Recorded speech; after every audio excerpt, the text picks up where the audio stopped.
Hello, everybody, and welcome to the second episode of the Lenten season of Relax. Si Lord at ang mga santo ang bahala sa atin. This is JM, and before we start reflecting on the readings for Ash Wednesday, let's introduce first what is Lent. So we have an article here about the short seasonal introduction to Lent. And this is written by Father Francis J. Marino, the founder of the Anawim community. In our journey through the seasons of Advent and Christmas, we discovered that in spite of all we have received, our efforts at holiness are ineffectual. We recognize that we are still living a lie. Instead of relying on God and giving Him the glory, we take the glory to ourselves. We now arrive at Lent as humbled sinners. The season is meant to take us into our hearts, into the hidden sanctuary of our souls, into the subtle places of our conscience where we have our deepest secrets. We will not reveal these places to anyone, not even to ourselves. As such, the heart is a place of greatest deception. As the scripture says, according to Jeremiah chapter 17 verse 9, more tortuous than all else is the human heart, beyond remedy. Who can understand it? The heart is caught in the problem of sin, and the power of darkness placed there. Satan presses at the door of our hearts and in all the other areas of our fallen nature. We are victims of original sin, and we carry the effects of it in our hearts to this day. It is deeply rooted in us, and we cannot go beyond it unless we enter profoundly into the victory of Christ on the cross. Lent gives us an opportunity to receive a new heart, to become what we could never become on our own strength. To properly enter into this season, Mother Church enjoins us to put on the mind and heart of Christ. And to do this, we must empty ourselves. That's according to Philippians chapter 2, verses 5 to 7. She tells us that we can do this by following her Lenten instruction. From the start, she places before us some practical helps to empty ourselves, to attain a true conversion of heart. These are prayer, fasting, and almsgiving. She would have us understand that these practices are types of exterior and interior renunciations, not done for their own sake, but to cut deeply into the flesh, and thus to put to death everything that is rooted in earth. That's according to Colossians chapter 3, verse 5. She exhorts us to read our hearts, not our garments, and return to the Lord our God. The Lord means to cut deeply with a two-edged sword. That's according to Hebrews chapter 4, verse 12. The phrase rend our hearts, not our garments, and return to the Lord our God is coming from the book of Joel, chapter 2, verse 13. Again, the Lord means to cut deeply with a two-edged sword, which can be found in Hebrews chapter 4, verse 12, into the heart, into the conscience, into the deepest recesses of our soul, to bring us to true repentance and into his reconciling love. He means to transform our person into his, free from sin and full of grace. The grace which he won for us on the cross. Mary, the pure one, takes us into the heart of our Lenten journey. She will guide us into a transformation of heart that we may love the Lord and our neighbor in sincerity and truth. Now, we enter the Lenten season through Ash Wednesday. Yesterday, we celebrate the Fat Tuesday or the Shrove Tuesday, wherein we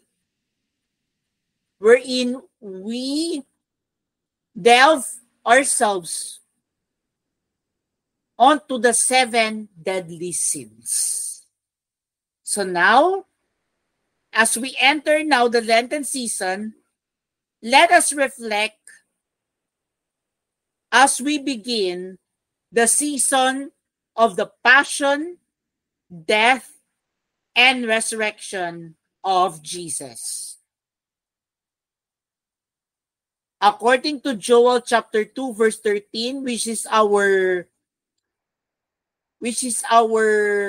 quote for this Ash Wednesday, rend your hearts, not your garments, and return to the Lord your God.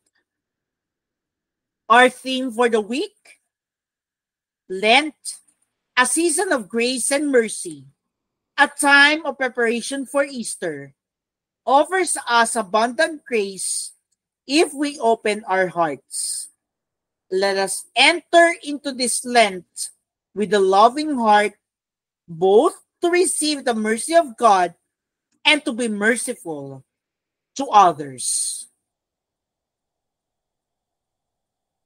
Let's now focus and reflect on the Lenten message of His Holiness Pope Francis for the season of Lent last year, 2024.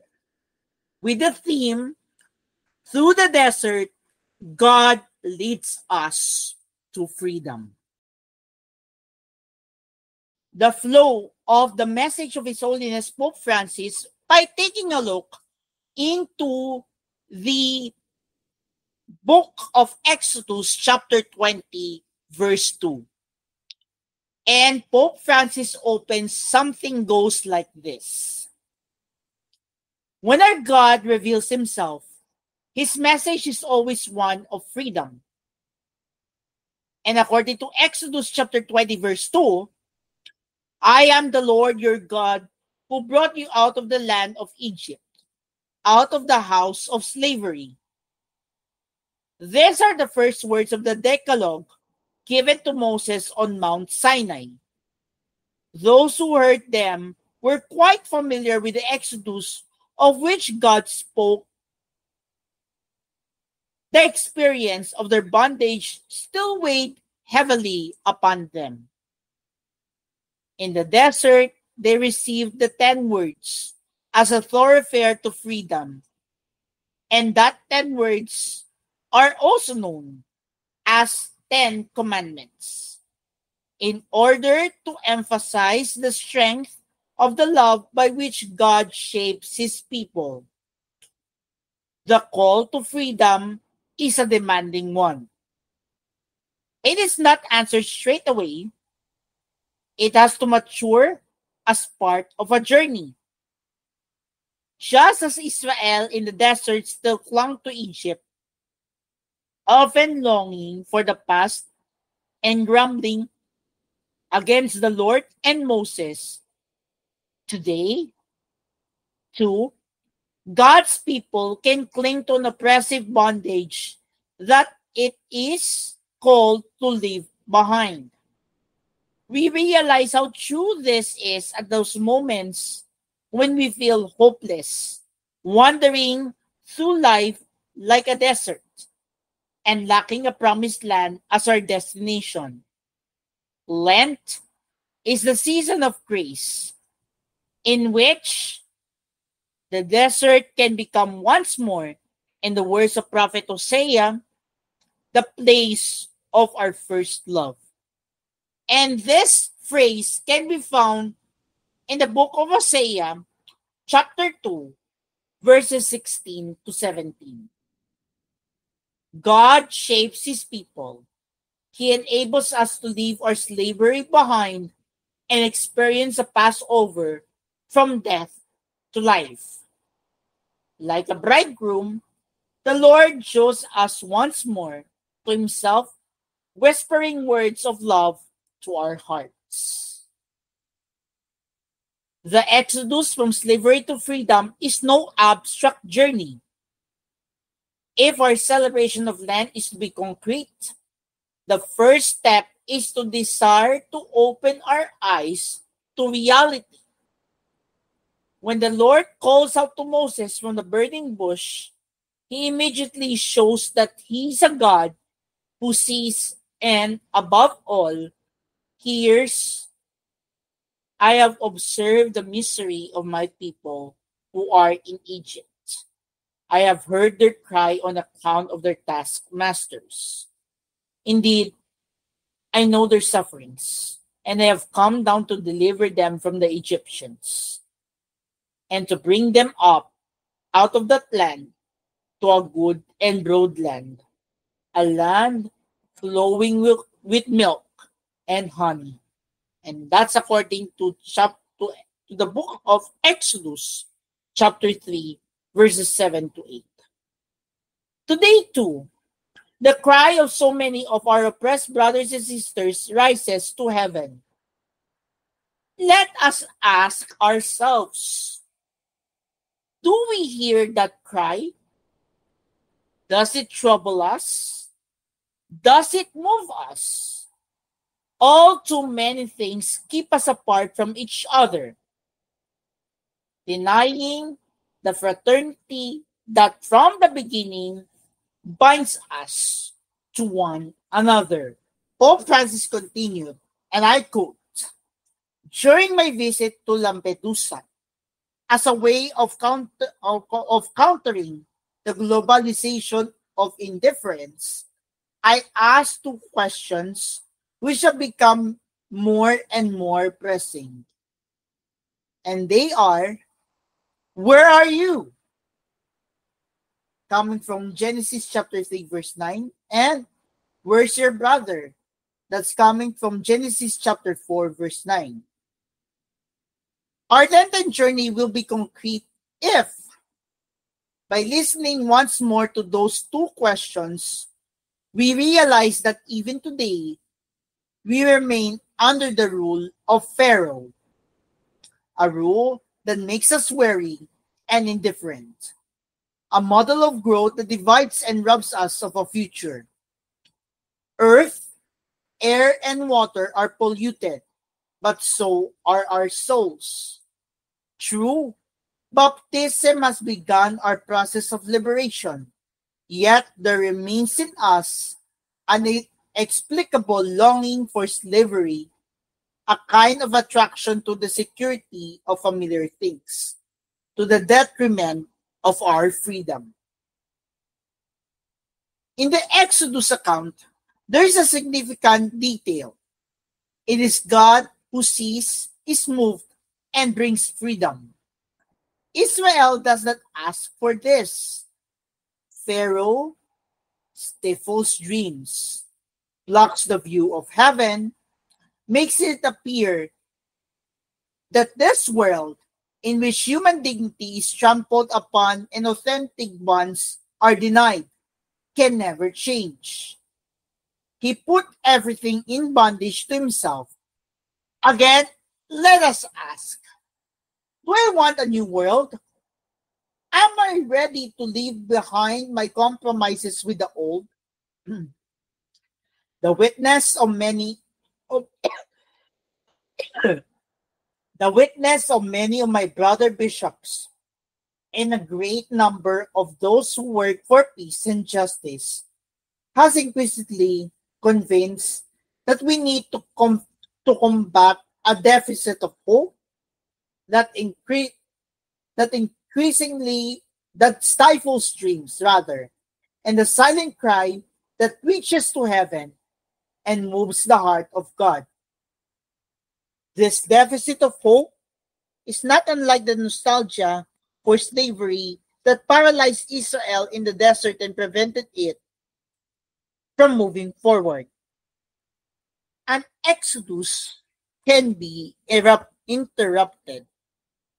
How else can we explain the fact that humanity has arrived at the threshold of universal fraternity and at levels of scientific, technical, cultural, and juridical development capable of guaranteeing dignity to all, yet gropes about in the darkness of inequality and conflict? God has not grown weary of us. Let us welcome Lent as a great season in which she reminds us. Again, we repeat the opening statement of Pope Francis with the quote from Exodus chapter 20 verse 2. I am the Lord your God who brought you out of the land of Egypt, out of the house of slavery. Lent is a season of conversion, a time of freedom. Jesus himself, as we recall each year on the first Sunday of Lent, was driven into the desert by the Spirit in order to be tempted in freedom. For 40 days, he will stand before us, and with us, the incarnate Son. Unlike Pharaoh, God does not want subjects, but sons and daughters. The desert is a place where freedom can mature in a personal decision not to fall back into slavery. In Lent, we find new criteria of justice and a community with which we can press forward on a road not yet taken. This, however, entails a struggle. As the book of Exodus and the temptations of Jesus in the desert make clear to us, the voice of God who says, "You are my son, the beloved, and you shall have no other gods before me," is opposed by the enemy and his lies. Even more to be feared than Pharaoh are the idols that we set up for ourselves. We could consider them as his voice speaking with us. To be all-powerful, to be looked up to by all, to domineer over others, every human being is aware of how deeply seductive that he can be. It is a road well traveled. We can become attached to money, to certain projects, ideas, or goals, to our possession, to a tradition, even to certain individuals. Instead of making us move forward, they paralyze us. Instead of encounter, they create conflict. Yet there is also a new humanity, a people of the little ones, of the humble, and of the humble who have not yielded to the allure of the lie. Whereas those who serve idols become like them, mute, blind, deaf, and immobile, the poor of spirit are open and ready. And that's according to Psalm chapter 114, verse 4. A silent force of good that heals and sustains the world. It is time to act. And in Lent, to act also means to pause. To pause in prayer in order to receive the word of God.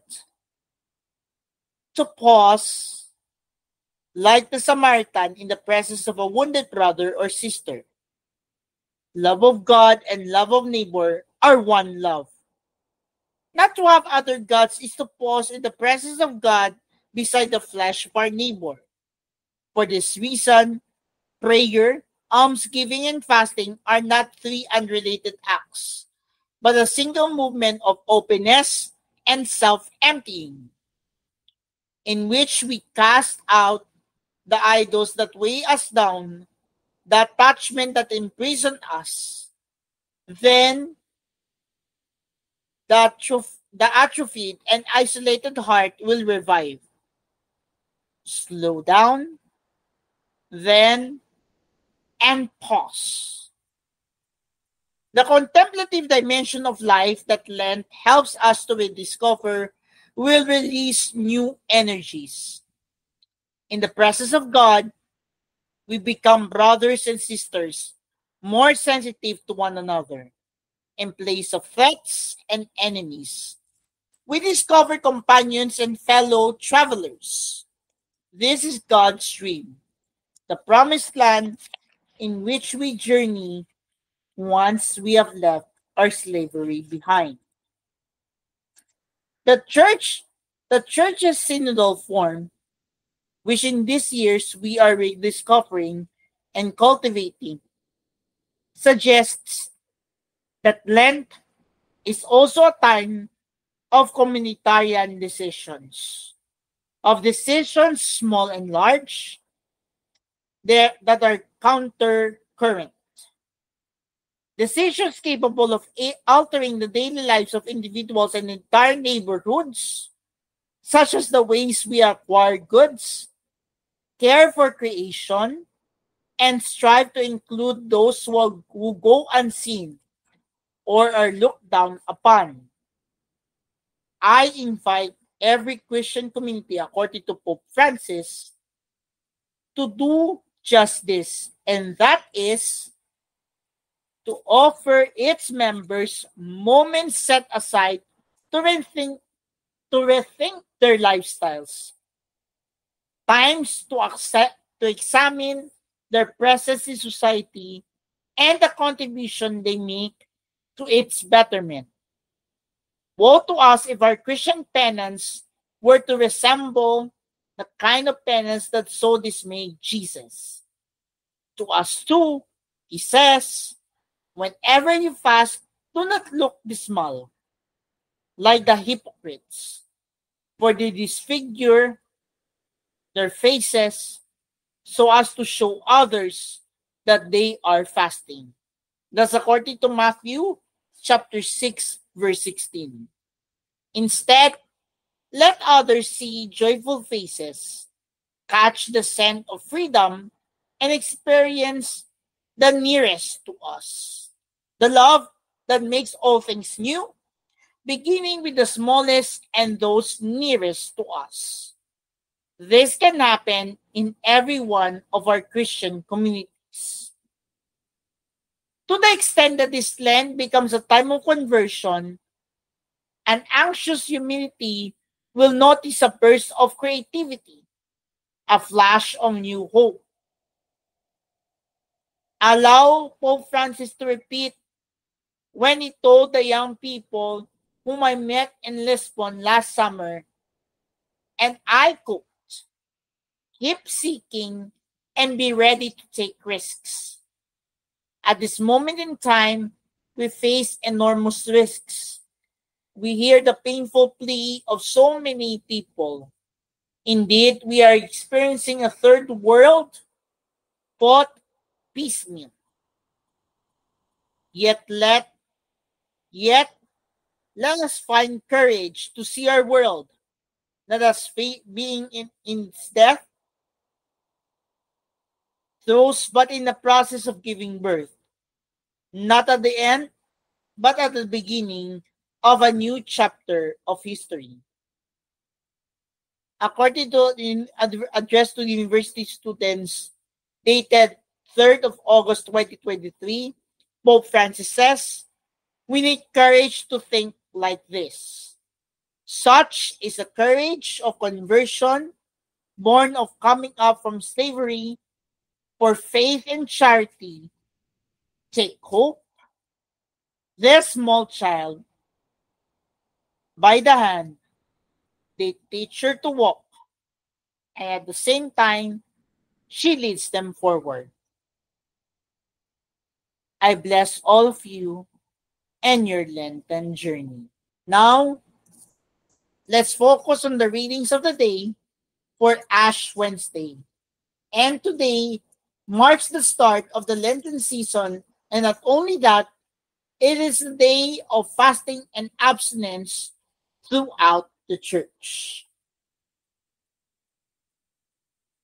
Our first reading is taken from the book of Prophet Joel, chapter 2, verses 12 to 18.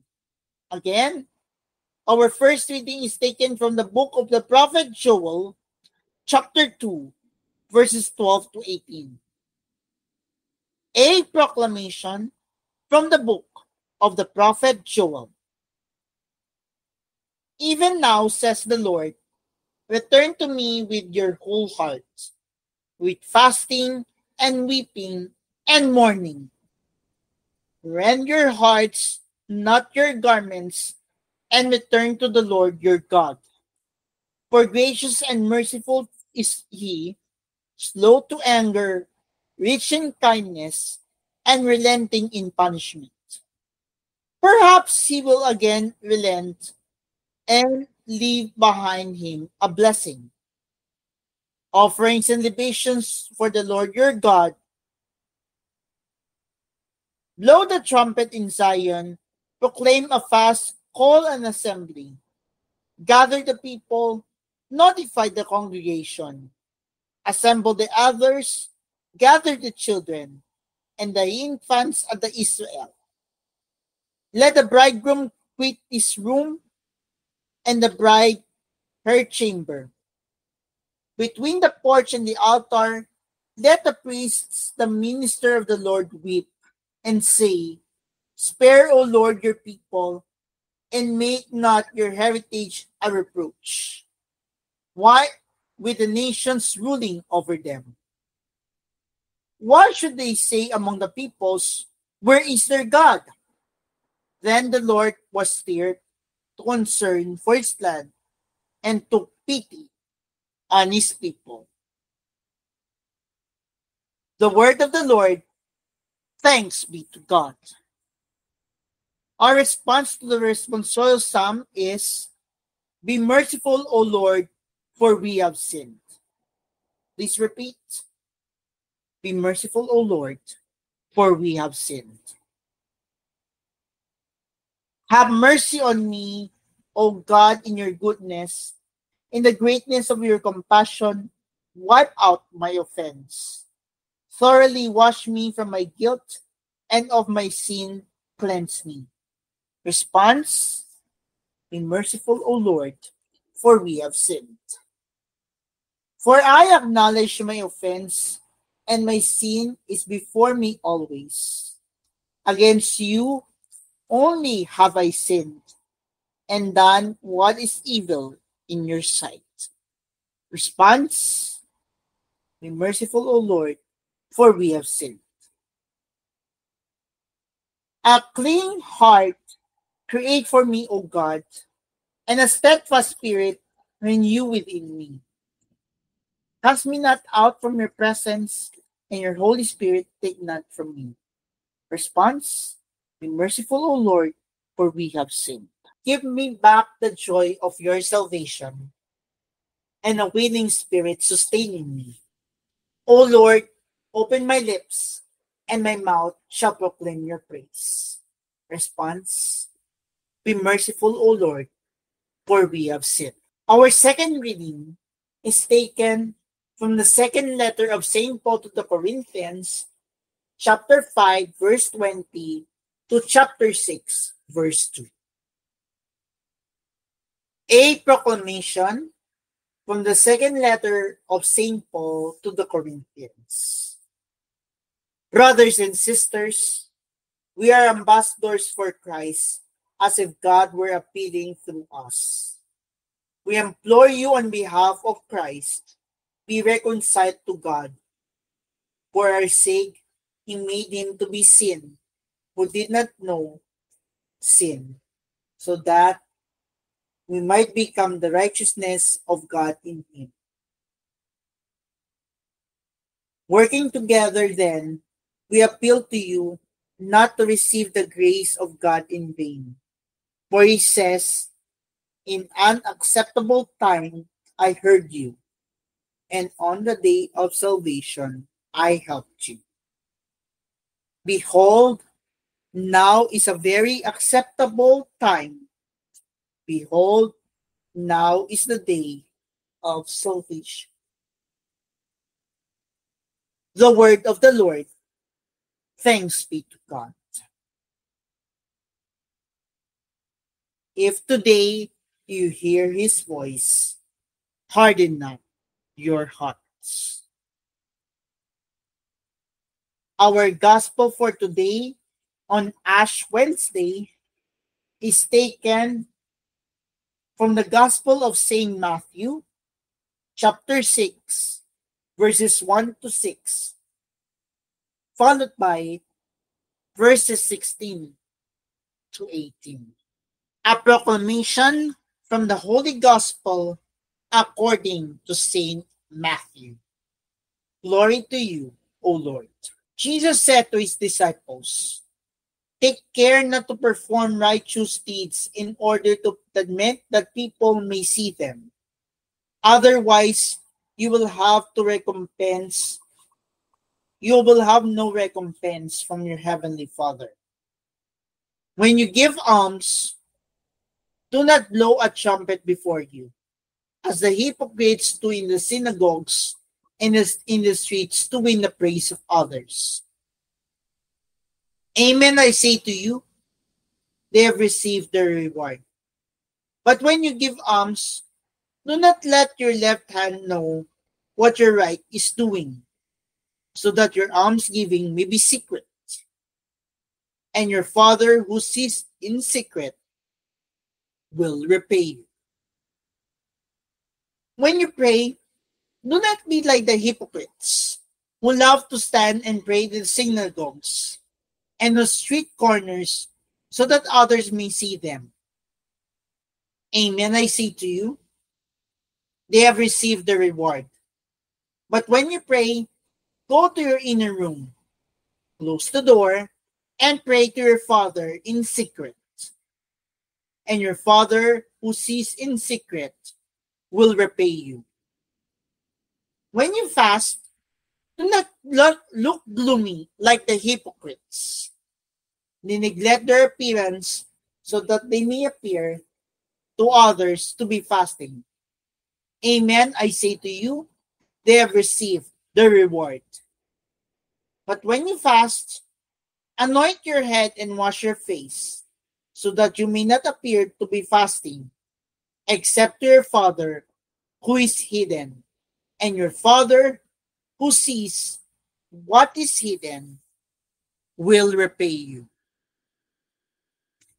My dear friends, my fellow relaxers, this is the good news of our salvation.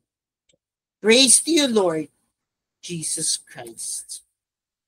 Now, let's focus on the reflection for today in Filipino according to pang-araw-araw na paghahawan tungo sa liwanag ng salita ng Diyos. Ano ang masasabi mo sa mga mabubuting gawa o donasyon sa mga mahihirap na pinapakita sa social media, periodiko, billboards, radyo, o telebisyon? Sinabi ni Jesus, pag-ingatang huwag maging pakitang tao lamang ang inyong mabuting gawa. Kung ganito ang gagawin ninyo, walang na kayong ganipala sa inyong amang nasa langit. Ang tanong, gusto ko bang may nakakakita sa mga mabubuti kong ginagawa? Gusto ko bang marami ang nakaalam ng mga ito? Nakikita ng Diyos ang anumang aking ginagawa, iyon ay sapat na. Let us pray. In the name of the Father, and of the Son, and of the Holy Spirit. Amen. Mary, take my hand and guide me along my Lenten journey. Panginoong Yesus, sana po ay lagi akong maging mapagkumbaba. Naway hindi lamang pakitang tao ang aking mga mabubuting gawa. Amen. In the name of the Father, and of the Son, and of the Holy Spirit. Amen. And that we conclude our start of our Lenten season on the second episode of Relax. Si Lord at ang mga santo ang bahala sa atin. This is JM reminding everyone that we are starting our Lenten season, our Lenten journey. Thus, we need to take our hand to Mary, or lend our hand to Mary, and she will guide us along our Lenten journey. God bless.